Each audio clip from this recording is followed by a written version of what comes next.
What's up, guys? Welcome to Care Coach Lead. This is Andrew Frezza with Austin Bettigrew, and today we're going to be talking about a better way to progress pull-ups.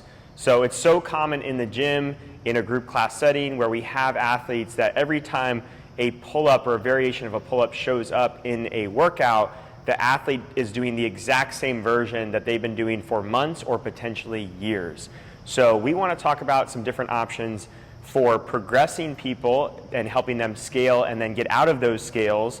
And then also talk about, even for better athletes, how do we change the stimulus so they can continue to progress or get these different feels in any type of pull-up workout. So we're going to kick it off by just showing you guys kind of some of the easiest levels here and why we start to utilize this. And some of these things might be something that you're not using in classes, and that is a banded lat pull down. So we really love this movement, and we love it because we did a separate video on horizontal pulling.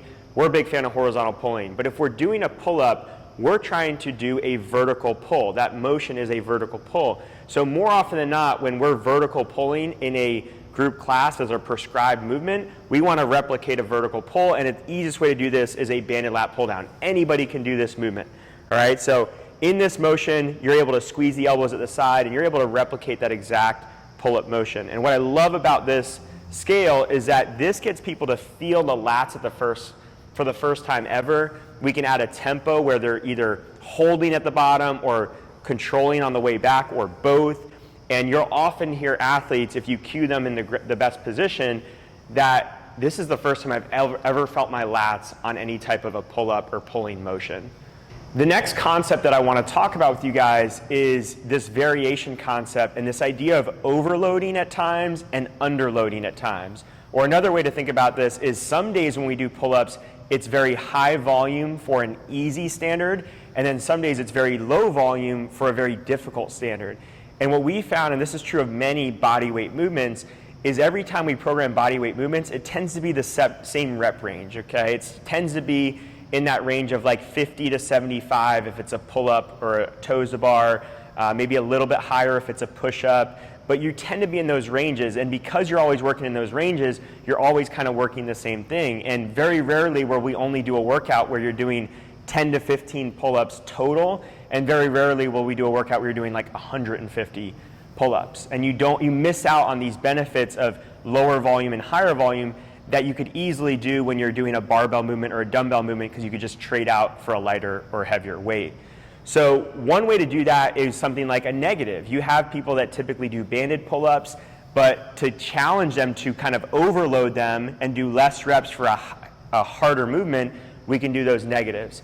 Another key way to overload is to do combination sets. So one of the ways to make yourself more valuable to your clients, or at least up your perceived value to your clients, is to give custom scales for people. And one of the best custom scales is to give people a two-part version of that movement. So they might do 2 strict pull-ups to start their set, and then 5 jumping pull-ups or 2 negatives to finish their set. So for these people that have only a few reps of this harder standard, you can give them those small amounts of those harder standard, and then give them these drop sets of an easier standard.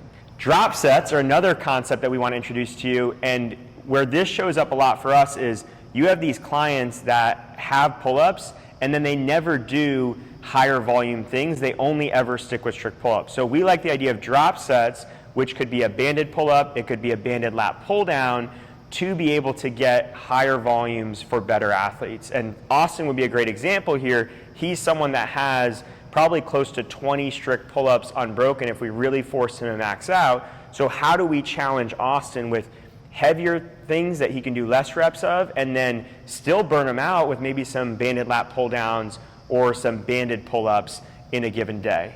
Yeah, and just to add on that, if you are someone who has the upper number of strict pull-ups, just the amount you need to do to actually get enough volume to increase it gets up there. So if you can do something like a drop set, like I do a set of, let's say 10 strict pull-ups, I hop down, I grab a band, I do a set of banded lat pull-downs, I'm just feeling my lats actually working, which is just increasing the volume on the lats without you having to, kill yourself with actual pull-up volume while still getting the same benefits.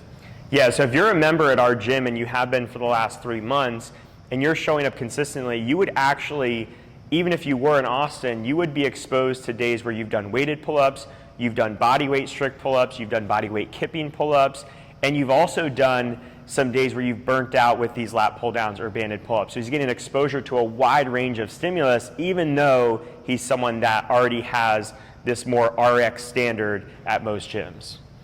So one of the more common scales for the pull-up is the banded pull-up. This is somewhere where people really see this concept of getting stuck and being stuck in the same band for months or years on end, because it's really obvious, hey, that athlete's been using the green band every time we've done pull-ups for the last 2 years. And what we want to kind of talk about here is weave in all these concepts of like drop sets and smaller rep ranges, decreasing set size, to be able to get different stimulus even within just a single banded movement.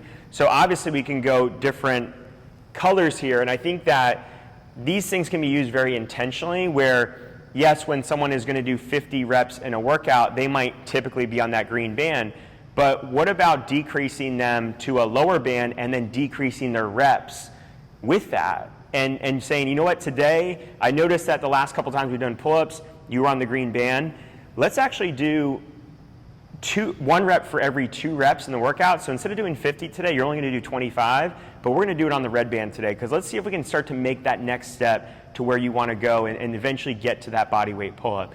And yes, we're kind of changing the stimulus for that day, but we really aren't. We're really customizing it to the athlete and a goal that they probably have, and hopefully we connected on them to make sure it is a goal that they have, but getting them to that strict pull-up they want to get to. So hopefully you guys found this helpful. Start to get more creative when you have these pull-ups in your workout, especially with these athletes that are doing the same thing over and over again, and then be more creative with your more advanced athletes. Introduce this concept of drop sets to them, getting more higher volume in, or finding a way to maybe do a weighted pull-up in the middle of a Metcon, which you might not traditionally do. So hopefully this is helpful for you guys. If you have any questions, don't hesitate to reach out, Andrew at fittown.com or Austin at fittown.com, and we'll see you in the next one.